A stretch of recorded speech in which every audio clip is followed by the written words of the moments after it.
Today I'm with Shagmond Lowery, the creator of MyPal Schools, and TJ.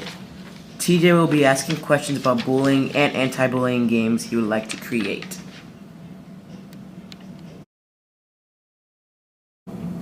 TJ, tell us something about you.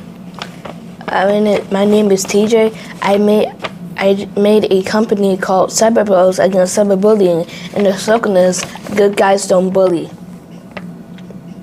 That's good.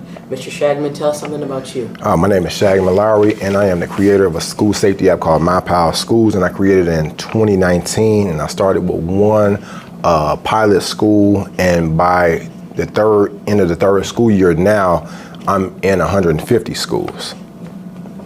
And that's good information to know. TJ, I'm pretty sure you have questions to ask Mr. Shagmond, so go ahead. I do.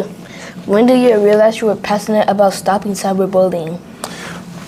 When I was a kid, I always didn't like. I felt weird when kids were getting bullied, so I would always intervene. I would always be a advocate for it. So like somebody was bullying you, I say, "Hey man, why are you bullying TJ?" And I would always step in. So ever since I've been a kid, I was always, very vocal about that kind of stuff. Because like I say, every now and then I crack jokes, but the bullying part I just couldn't deal with. So I was always a heavy component about that from a child all the way to now. What's your opinion on cyberbullying and how would you stop it? Cyberbullying is a situation where people can bully you, but they can bully you behind the screen. So it's like, it's no face to it. So it's almost like I can hide this behind my face and say whatever I want, and there's no consequences or repercussions. So the way we stop cyberbullying is we stop giving it the energy it needs, because people want to always snowball stuff down, and that's not a good thing. So with cyberbullying, we got to make people aware of what they're doing and how it affects others. It's this thing called dopamine, okay? And TJ, I want you to remember this, okay? Dopamine is what you call a reward sensor in your brain. So now if I say, TJ, man, this is a great vest you got on, that charges your dopamine up and you feel good about that. Well, cyberbullying does the same thing. Well, if you tease him or her and people laugh at it, give you a pat on the back, oh man, you did a good job. So that's how we have to stop that. We have to make it the awareness for it that it's not a good thing. Even though you're getting your reward sensors triggered, it's not a good thing. I have another question. Shoot it at me. Who helped you make your app? I had a few friends help me make the app, but ultimately I had a situation where when we were, I was in a school that my children were in, we had a situation where a kid was getting bullied and he decided to bring a firearm to the school. So just to stop the bullying. So he brought a firearm to the school and he showing his buddy and he displayed the firearm, and a young lady heard the whole situation and she was mortified. So there was nothing she could do. So from that point on, after all the repercussions for that young man, luckily nobody got hurt, I decided to create a school safety app and go ahead and make a difference. So I started with one school, and then I got to 7 schools, and then 15, and 20, and now I'm at like 150. Nice. Yes, thank you. Another question I have is, what was the process of making your app? So the process of making my app, I had to come up with the colors first. I had to make sure that when you see it, it appealed to kids. So I had to come up with the colors.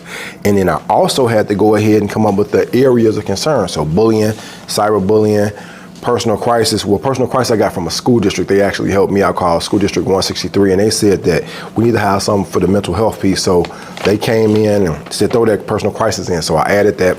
Fighting school threats, and then we got to establish there. So once I did that, then I had to give it a system. It had to look kid-friendly and user-friendly, because if it's just black and white, people don't want to use it. So I had to just make it colorful, simple, and simplistic. So when I did it, I got it rolling. Were you ever bullied? Oh yeah, when I was a kid, I was bullied, but it didn't last long, TJ, because I'm a big dude. So what happened when I was a kid, I was always tall. So they would try to bully me, but that probably stopped at about 3rd grade, at the max, But then I was the tallest kid in the class most of the time. So it was like, do you really want to start with the tallest kid in the class, bullying them? But yeah, I was when I was a little kid, I was. But, I had a dark streak, TJ. I had them hands too. What kept you motivated to keep making the app? Kids like you. You know what I mean? Kids like you, I mean, somebody got to advocate for kids, and it's only one me, and I can't be all over the world, but I can create a program that allows kids to go ahead and have a situation where they can have a resource. You get what I'm saying? So first we start with the resource. First we start with the situation where the kids have an option, like you have an option now. So now I have to come back in and explain to people the development of it, okay, how we stop it. So we got the problem solved. We got the police right here, but now we need the counseling. Does that make sense? Okay. What are some challenges you faced while making the app? The challenge I face is that people, they wasn't biting at first. You know what I mean? They wasn't biting at first. I mean, it was cool, but they wasn't getting back to me. So I had to get ultra aggressive, as we call it. And I had to come out to different schools and say, hey, listen, I can keep your baby safe. I can keep your kids safe, and I need your help. I need your help. So why don't you try it out for a month or 2 months or 3 months, and then once you see, it's gonna work. So what happened with the bullying app, you have signs all over the school, you got flyers, you got stuff, different events, pizza parties, game giveaways, raffles, and stuff like that to get people engaged with the app. And I have one more question. Okay. What advice do you have for me? Well, with you want to create a game, they tell me. So what happens is that we got to have an objective for the game, okay? So like you got your Super Smash Brothers game right there. Smash 64. Smash 64. So what happened, we need to go ahead and implement some things in your game that it says like constantly stop bullying or cyberbullying is not cool. So now when they finish the game, they get reward points. So you might have a question at the end of the game and say, how was the game? You say, I won, okay. Well, what did you learn today? I learned cyberbullying good. You might get some, what you call VC, virtual coins. And that's how we go ahead and, you know, get people involved. Because like I say, games, they're gonna play repetitively. So as long as we keep brainwashing them and always say, hey man, bullying is not cool, or cyberbullying hurts others constantly during your game, then we can gradually start changing their mindset over time.